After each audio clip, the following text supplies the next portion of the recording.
आपने amazing OSTs के बारे में। सांवल यार पिया की अगर बात करें, हमारे यहाँ regional language other than Punjabi का तो कोई इस्तेमाल ही नहीं होता भाई ओएसटीज में। आपने इतना खूबसूरत सराइकी को किस तरह उसमें उसको इनकॉर्पोरेट किया कि बहुत ही प्यारा है।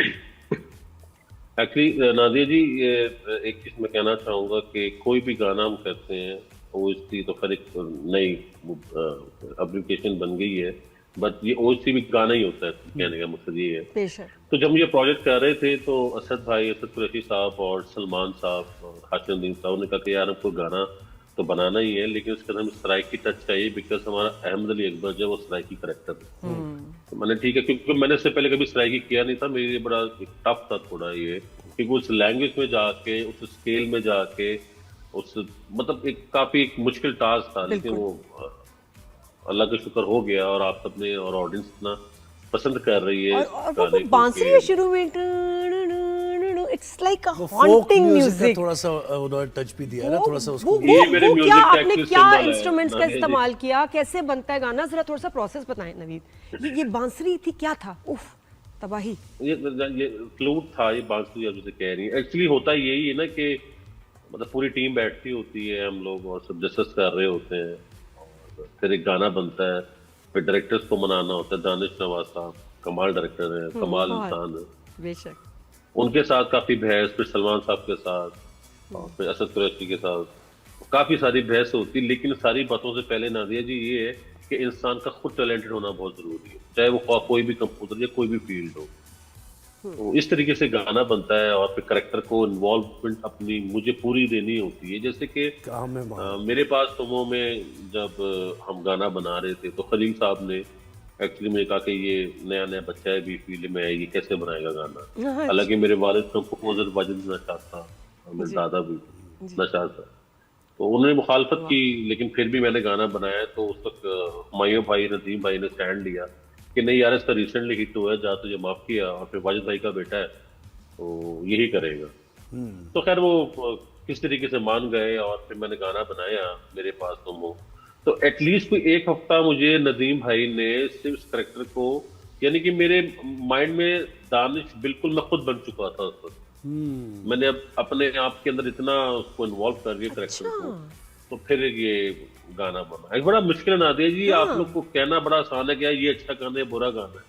अच्छे गाने भी मेहनत होती है और बुरे गाने पे भी उतनी ही मेहनत होती है। असल में नवीद हर काम में मेहनत होती है, और लोग जो देख रहे होते हैं ना, वो ये समझते हैं बड़ा इजी काम है, कोई भी काम करने का कोई मसला नहीं है, गाना बनाना हो, होस्टिंग करना हो, कुछ भी हो, लोगों को इजी लग, जब खुद बैठते हैं तो फिर पता चलता है। अच्छा मुझे बताया, आपने ये बात बड़ी सही की है, और इसी वजह से गाने हिट भी होते हैं शायद, कि आप पहले स्टोरी में सारा इन्वॉल्व हो जाते हैं, आप देखते हैं कि क्या मामला चल रहे हैं, रिलेशनशिप्स क्या चल रहे हैं, तो उसके हिसाब से म्यूजिक। अच्छा, जेन्युइन म्यूजिक बनाना भी नवीद एक बड़ा टास्क है ना, क्योंकि इतने गाने बन रहे हैं, कहीं ना कहीं वो एक तरह की धुन हो जाती है, ये भी है, हाँ, तो उसको अलग रखना। यार आजकल नादिया जी, आजकल दौर चल रहा है जेनजी म्यूजिक का।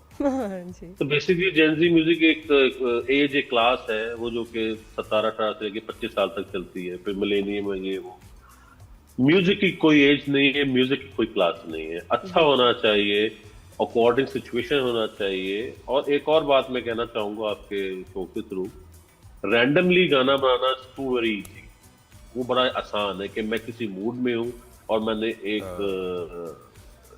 अपने पे तारीख किया, कुछ भी ऐसा कुछ माहौल, और मेरे गाना बना। इट इज वेरी डिफिकल्ट कि आप सिचुएशन पे काम करें, तब पता लगता है कि आप कितने काबिल हैं और आप कितने नाकाबिल हैं। कितने दिन लगते हैं नवीद, कितने दिन लगते हैं एक ओएसटी बनाने में? ये टेक्निकली तो देखें, ये क्रिएटिविटी है, बनने को 2 मिनट भी हो सकते हैं ना, आप क्रिएटिविटी को महीना भी ले सकते हैं। कभी होता होगा कोई आइडिया ही नहीं आ रहा, एकदम आपके क्रिएटिव ब्लॉक आ जाए। मेरे साथ ऐसा कुछ नहीं हुआ, क्योंकि अल्लाह ताला की अच्छी फ्रेंडशिप है मेरे साथ। अच्छा, ये होता है कि जब आप सिंगर का सोच रहे होते हैं तो वो आपको कोई फोन आ रहे हो और सिंगर्स कहेंगे भाई हमने आपके साथ गाना है, हमें ले लें, या ये कि किसी की तरफ से सिफारिश आ रही हो या चैनल कह रहा हो और आपको लगे कि यार नहीं, मुझे जहन में एक अलग आवाज है, उधर फिर नहीं, ऐसा कुछ नहीं है। मैं नादिया जी, मैं सिर्फ अपने ओएसटी के साथ जस्टिस करता हूँ, अपनी मेलोडी के साथ। जो मेरी मेलोडी कह रही होती है कि इस सिंगर से गवाऊं, तो मैं उसी सिंगर के साथ तो आप गवाऊं। सोचते हैं कि हीरो के और भी हालांकि ऊपर मुझे अच्छा कोई- लगे, हीरो की शक्ल पे मैच करे? पहले होता था ना, हम कहते थे यार गाना, ये आवाज कितनी हीरो के साथ मैच कर रही है। आप भी ये देखते हैं? यार वो सिंगिंग सिर्फ प्लेबैक है। प्लेबैक सिंग। अच्छा, जो OST हीरो में। के साथ मैच करे या हीरोइन के साथ मैच करे, हमारे ड्रामा सीरियल से गाने ऑलमोस्ट ओवरलैप ही होते हैं, अगर आप देखें। सिचुएशन के साथ लिपसिंग मैच तो करना होती चाहिए। है। हाँ हाँ जी। हाँ जी, हाँ जी, बिल्कुल। अच्छा, तो ये फिर script आप के साथ। किसी भी सिंगर को, यानी कोई स्ट्रगलिंग सिंगर भी है जिसको चांस नहीं मिल रहा, अगर उसकी आवाज आपको लग रही है तो आप उसको मौका दे देते हैं?